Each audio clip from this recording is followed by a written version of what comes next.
Okay. Alex Rogers, we're here again. I'm so sorry for that. We got cut up by Facebook. Facebook kind of blocked our live.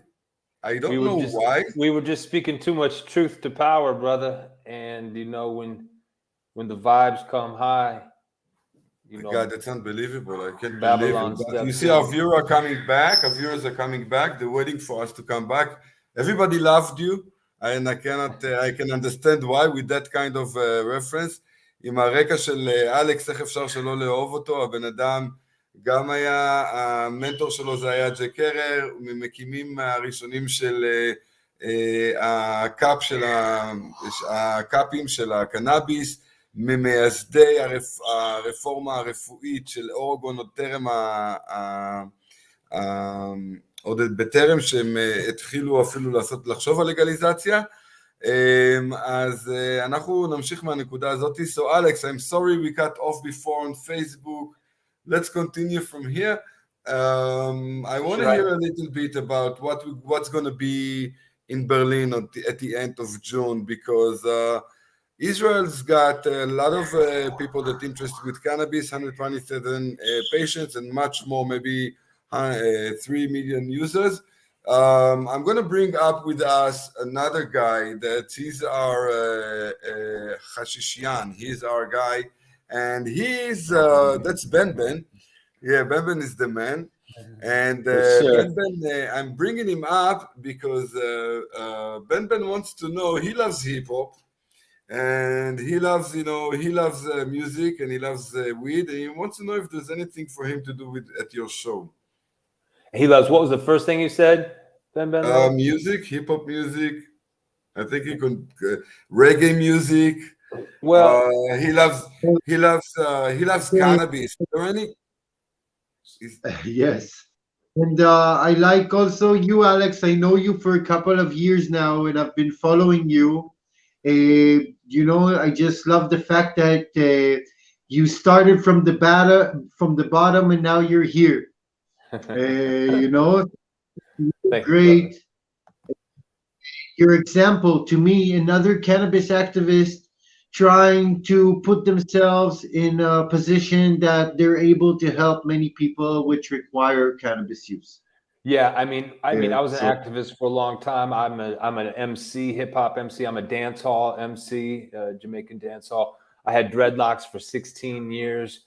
What happened is when I started my medical marijuana clinic, I had 2 sets of dreads. I cut my second sets of dreads off when I was I think I was 38. People said, "Why'd you do that?" I said, "It's the same reason I grew dreads." But anyway,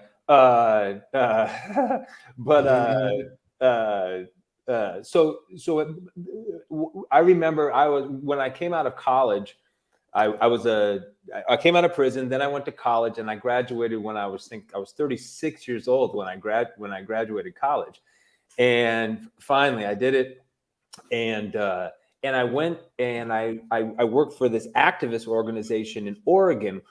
That's when we had medical marijuana that was fairly robust, and then we wanted to push legalization in Oregon at that time. This was 2008 or something like that, 2007. Mm-hmm. And 207, I think it was. And so what I did is I worked for this activist organization, and I was an activist, and they paid me $1,500 a month. And that was the first time anyone paid me a monthly salary for maybe 15 years. And so I was just happy to have this regular job. And what happened is when I went for the job, they actually hired me to basically be their outreach coordinator. I had all this crazy history, and I was just out of jail, ready to get my shit together, super humble. And so I was ready to do whatever. So I worked for this activist organization, and I did a lot of great work for that activist organization. Then when I came to the time, I'm going to quit the activist organization. I'm going to start the medical marijuana clinic, and the plan is to make a bunch of money. There was a little bit of a guilty feeling in me that, well, I'm not an activist. Now I'm going to just go into business. But what I soon realized is when I went into business, because my heart was where my heart was, that didn't change. It just made me a stronger activist. And all of a sudden, instead of being like, oh, let's get a few people together, blah, blah, blah. I started the Oregon Marijuana Business Conference, and I literally was able to, who knows what my energy helped create in Oregon, possibly billions of dollars, you know, and thousands of connections. So I realized the best way to be an activist is to make good business. And when you make good business, if your heart's in the right place, you're just going, people will benefit. First, your friends and family, that's who you take care of first. And if there's anything left over, then you start taking care of your community at large. And that's my philosophy. I'm going to have to translate. Just the end of it, it's most important, because we have a lot of activists in Israel, and me and Ben, we had that talk not long ago. What Alex says, אלכס, מה שהוא אמר, הוא בעצם תיאר את הקריירה שלו מההתחלה, כשהוא רק הרוויח $1,500 בפעם הראשונה, אחרי שהוא היה כבר הרבה מאוד שנים פעיל, ואיכשהו יצא שהוא המשיך עם הפעילות שלו וגדל וגדל וגדל, והיום מה שהוא מייעץ לפעילים, זה הדרך שלנו להיות אקטיביסטים, היא בעצם לייצר עסקים בתחום הקנאביס, ובעצם לייצר בתחום הקנאביס כל מיני מצבים, שאתם מרחיבים אותו בזכות אותם הפעילויות שאתם עושים העסקיות, ואם אתם שואלים אותי איך מייצרים פעילות עסקית, אז על זה אני כן רוצה להגיב, ואני גם רוצה להגיד את זה באנגלית ברשותכם. So Alex, what I wanted to say to my people, regarding to what you said, that real activism is through doing things and through creating more businesses and more activities inside the community of the cannabis consumer and outside the community of all people. I think conventions, and I'm sorry, I know it sounds like I'm pushing into the convention of ICBC, but I am. I think that I'm a living proof, Alex. I met you at one of your conventions, right? And I think that those connections are happening only when you're there. You cannot sit at home and believe that maybe something will happen to you. But if you're going to a place that there's hundreds of people that are showing there, and there's thousands of people that are interacting with you, I really believe you can do it. So sometimes, if you think, guys, that you want to take your activism to the business-wise, those kind of events are the places, are the platform that in those platforms, you can meet so many people and get so many chances. I'm going to give another example. I met this guy is a magician, his name is Magu. I don't know if you ever met him. He's a great guy. And he's got a clinic in Germany. And we sat inside your convention one day, and we were speaking between us. And apparently he wants my association, Me'ale, or center, to establish in Germany a place with his doctors, which means that you, man, gonna make me rich. Without even understanding and knowing it. Well, I'm good at gathering people. You were smart enough to come to the event, and then I just let the chips fall as they may. And it's all about creating a vibration, and then that vibration is powerful. We're powerful as human beings, and what we think and what we do, not only what we do, what we think, not only what we think, what we do. And if that combination can come into nice balance, then it resonates, it feeds with the people. And not to get too woo-woo, but this is stuff that, you know, anybody can come to the ICBC, but the ICBC is like a family. And the only rule we have at the ICBC is to don't be a dick and just be nice and respectful to people. And that's it. You be nice and you be respectful, and there's no cliques, and everybody's very approachable. So if I'm approachable, the guy who's running the whole thing, and I try to be as approachable as possible, then everybody else can be approachable. Yeah. And if somebody's a dick to me but wants to give me $10,000, but they're just, oh God, you know, I'll just be like, you know what? It's not for you. You know, I'm like the vendor on the street who's just like, go away, you know? Yeah. So Ben is my Ziggy. Ziggy is one of Alex's best friends, and Alex introduced me to Ziggy. And I'm in love with this guy, and I already published his songs. So you are more than welcome to go to my channel and listen to all his songs. You should ask Ziggy to give you the song that he and I did like 15 years ago. We have a really good one, a really good dubplate I did for Ziggy. Yeah. And Ziggy is a great example of someone. You know that Rasta is in, it's not necessarily the dreads. And what you talked about, the vibe, it's all about the vibes, as you said. So that's very Rasta-like, and I really appreciate that. I want to tell you that I'm 36 now, and I'm graduating from college. And awesome. Rastas, we take time. When we grow old, we're still young, so we don't get old until we're like really old and shit. And even then, maybe not, so we just take our time, and everything just comes when the Buddha appears when you're ready, right? Yeah. And the thing is that they really keep us beyond approach. As you said, that you're approachable here in the cannabis industry. All past cannabis criminalized people are being discriminated against working in the cannabis industry, which makes it a very difficult, for us to chase excellence. Yeah. So you're saying, is there a restriction in Israel specifically that says people who have criminal records previously for cannabis can't be in the industry? Mm-hmm. Something like this. The medical companies are very afraid that their requests will be disqualified. So they don't even. So is it in the law, or is it more of a cultural mores? Well, it's both, because the cultural moral has a legitimacy inside the law. So anyone can be disqualified just for having a criminal record in cannabis. So the companies just, they serve like hundreds of people together to be approved. So they don't take the chance of anyone being disqualified, because they disqualified everyone. But do you really want to work for those companies? But do you really want to work for those companies anyway? Yes, obviously. I want, as you said, to promote cannabis and to make money and do what I love. Can you start your own company if you have a criminal record? No. Again, I'm sorry? You cannot start your own company if you have criminal records. Well, that's not right. And see, that's why we always say when we legalize medical or we legalize weed, we say that's when the fight just begins.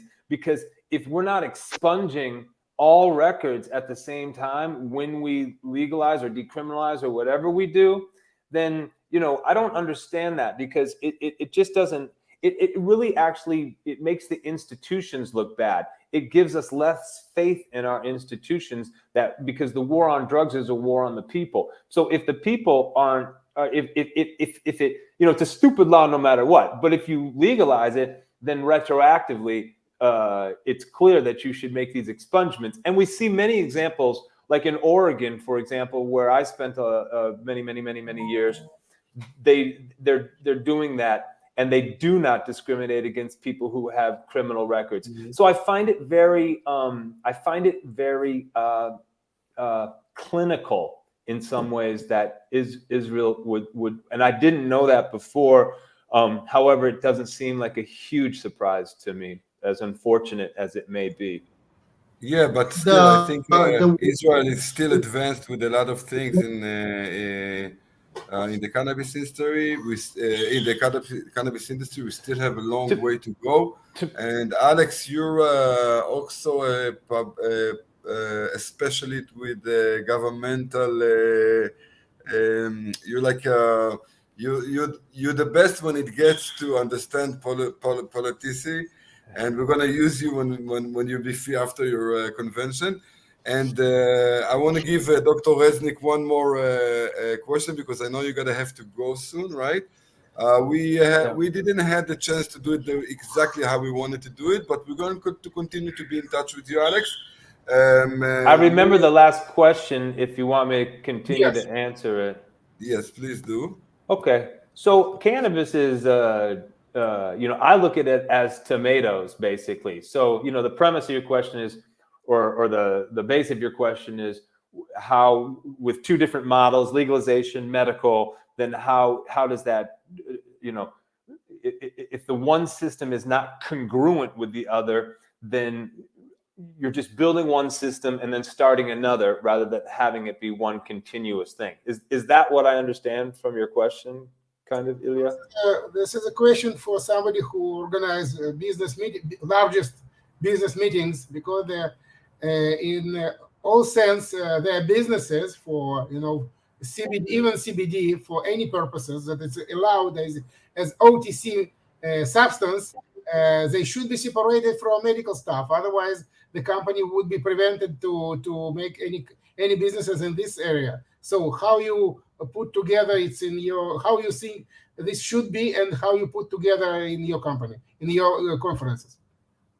Yeah, I mean, I think I understand the question. It might not be my complete expertise here, but because I don't rely on I rely on a lot of ancillary businesses to make our conference. We don't necessarily rely on the big Canadian conglomerates or the multi-billion-dollar public companies.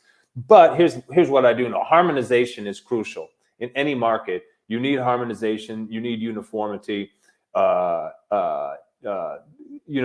here is the good and bad of the EU. Technically, the EU should be able to create harmonization, and in a few little kind of maybe ways they have, but really they're not doing their job, or maybe they are doing their job because they don't want it harmonized, right? And so now you have each different country, and then within the country you have then CBD. Let's say just within the country you have the CBD and the medical and the rec. And me as an activist, and I've seen in America how we've done it, which basically means we don't care. We just do. There's a saying that implementation is 90% of the law, right? So people will always push the envelope, and CBD is a good example of that. You can't push it as much with medical, but CBD, because the laws are not as clear or more ambiguous, then you can push it in certain ways. But I think that in some ways, I think it's okay, though, that if one system happens, let's say the medical system, Germany, the marriage with Canada, the big conglomerates, I don't think they've done a good job myself. If they're not doing the type of business, that I think they could be doing or should be doing.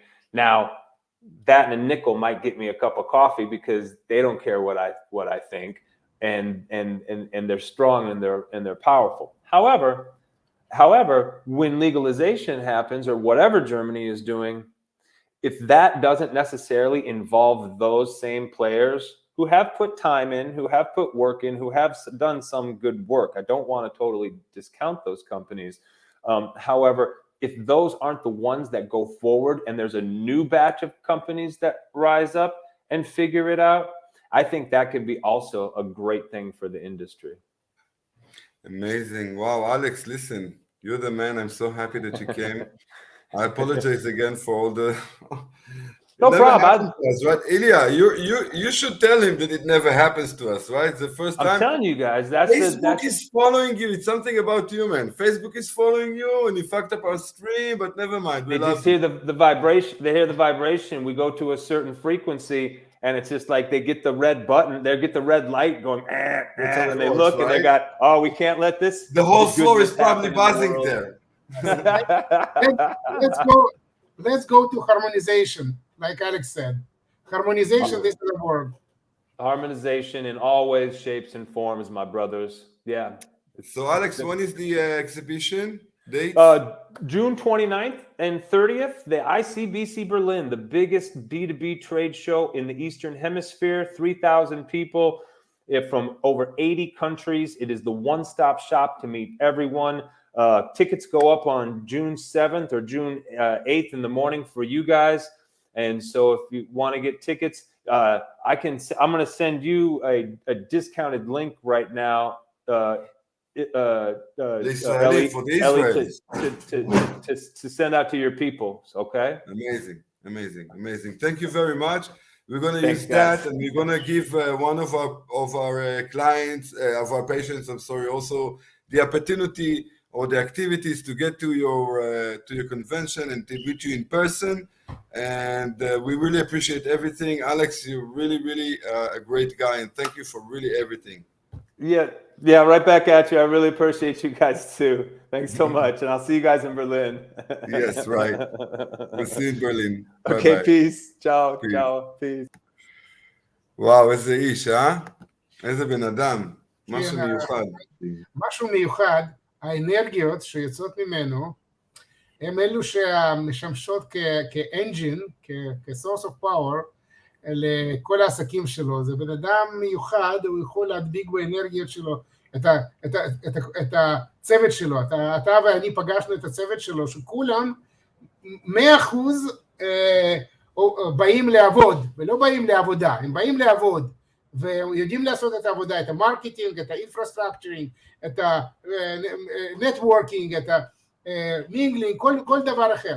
אז לכן מה שאני חושב שהכנס הזה יהיה מאוד מעניין.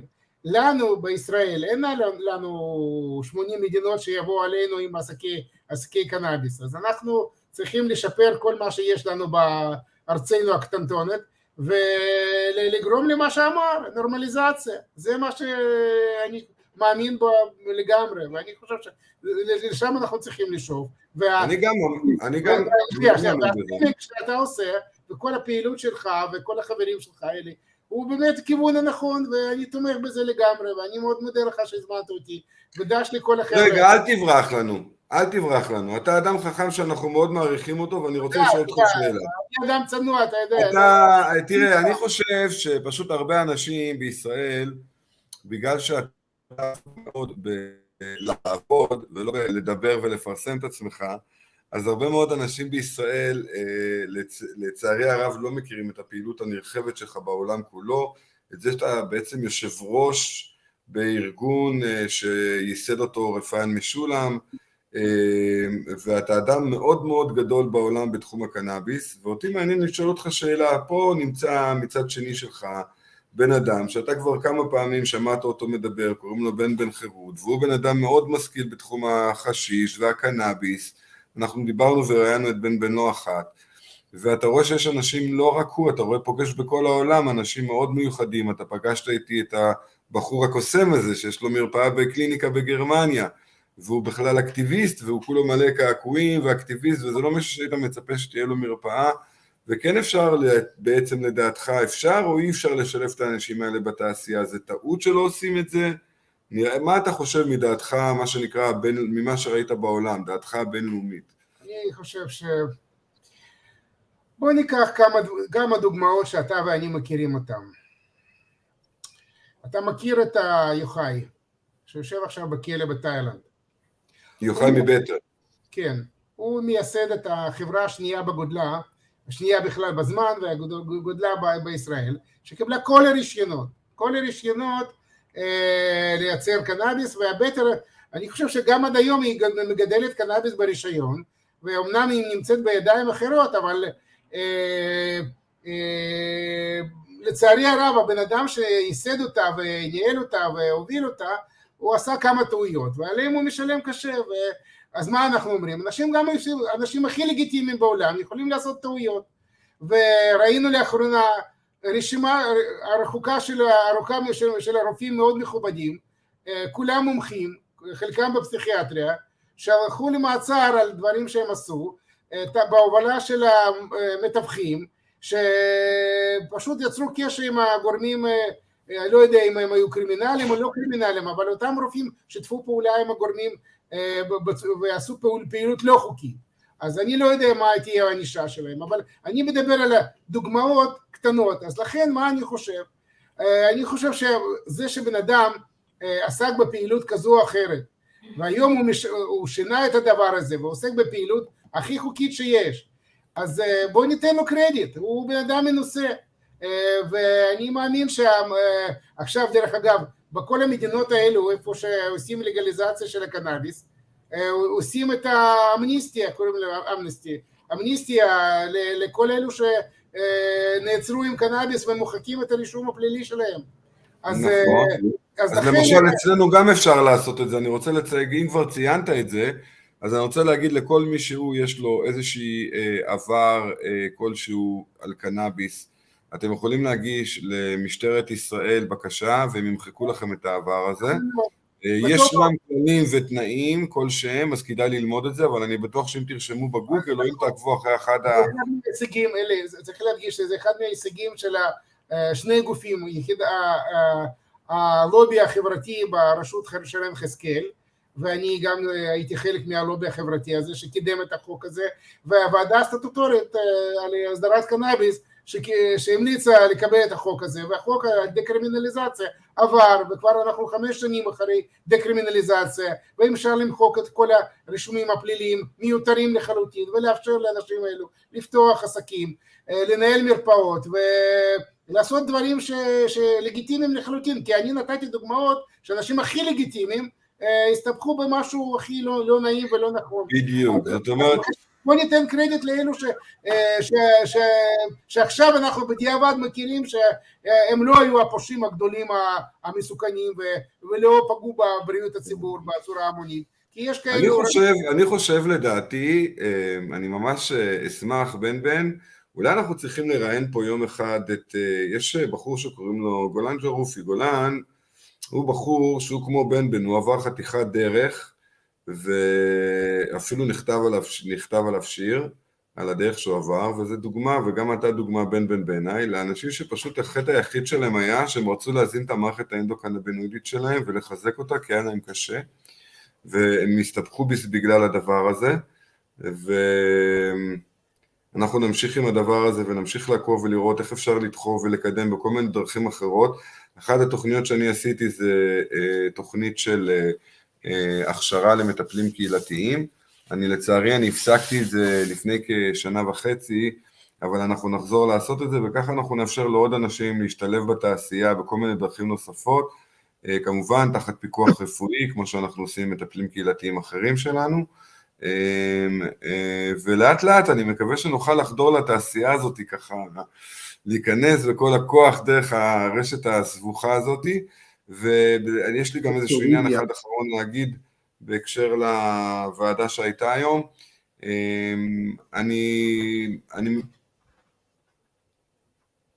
רגע, לא שומעים אותך, אתה שמת על השטק ולא שומעים אותך.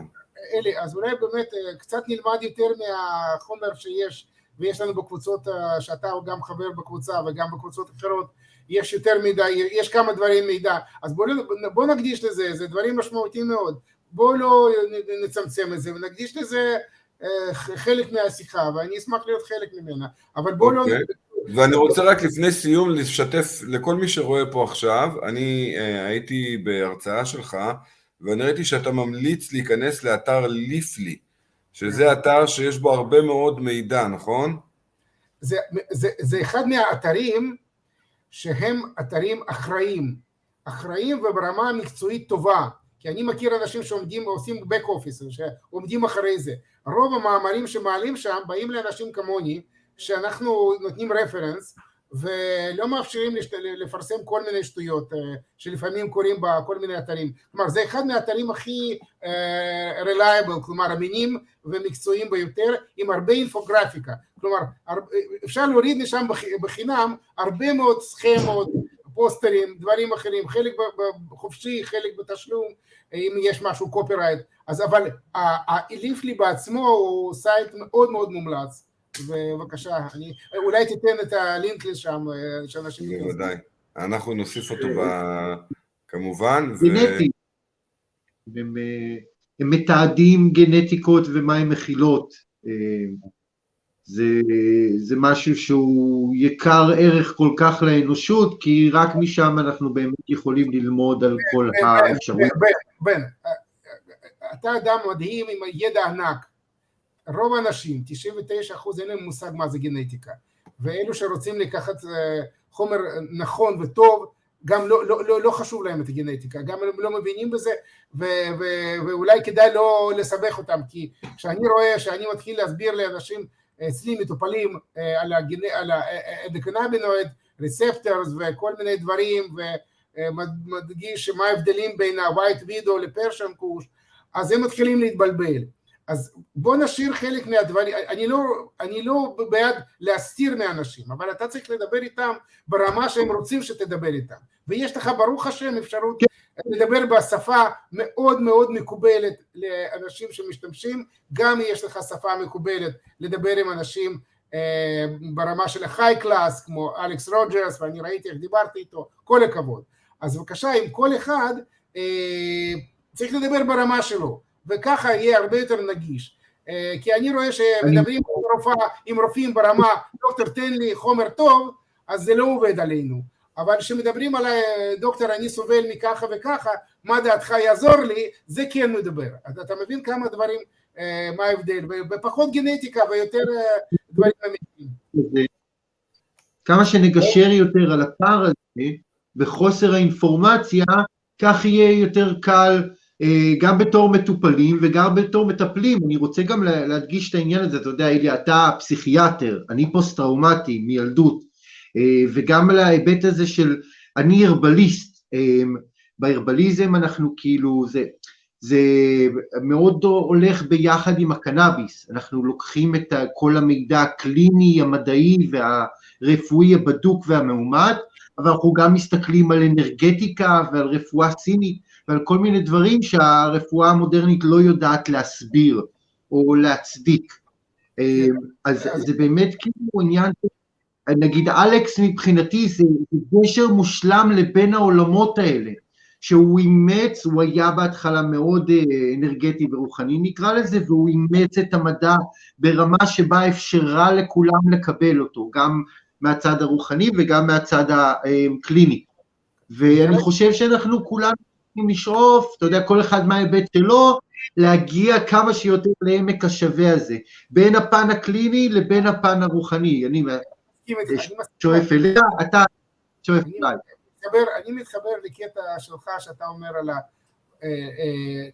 to educate, אני מתייחס למה שאתה אומר, בוא ניתן כמה שיותר מידע לאנשים, אני מסכים איתך, אבל אני חוזר לאותה נקודה שלי, לכל אחד עד כמה שהוא רוצה לדעת, כי יש אנשים שהידע רק מבלבל אותם, וצריכים... זה קורה לי הרבה, שהיינו מגיעים לקליניקה והייתי מעמיס עליהם ידע, ואז לא זוכרים כלום גם. כן, הכל בפרופורציות שונות. עכשיו, אלי, אני רוצה לשאול, אני יכול להזמין למשל אנשים כאן, כי בן דיבר על זה שהוא הרבליסט, אני ידיד, שנים רבות אני ידיד של האיגוד ישראלי לרפואת צמחים, רפואת צמחי מרפא, נקרא אילסם, ואני מאוד מאוד מאוד קרוב עליהם. אני העברתי כמה קורסים לחרבליסטים, למטפלים בצמחים, בתחום הקנאביס, העברנו כמה קורסים והכשרנו בתחום הזה, כאילו נתנו מין השתלמות כזאת בתחום הרפואת קנאביס. בואו נעשה את זה מבחינתי כבר שבוע הבא אם אפשר.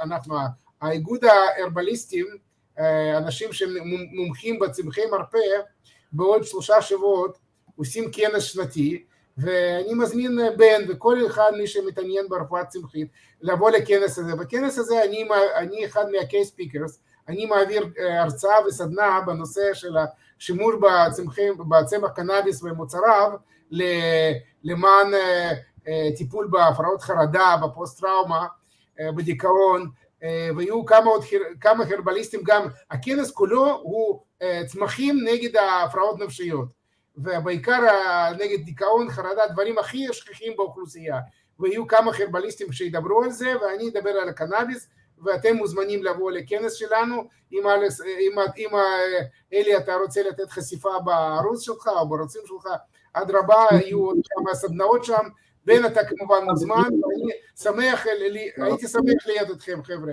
תודה רבה. לילה טוב שיהיה לכולם, אנחנו ממש מעריכים שעברתם איתנו מפייסבוק ליוטיוב וכל הדברים האלה, באמת. נשלח לכם הזמנה לכנס הזה, אולי אנשים יתעניינו ויבואו עלינו בשמחה, יהיה הרבה דברים מעניינים, בטח לכל מי שעוסק ברפואה משלימה, ברפואה צמחית. שלום חבר'ה, להתראות. לילה טוב. לילה טוב, להתראות חברים.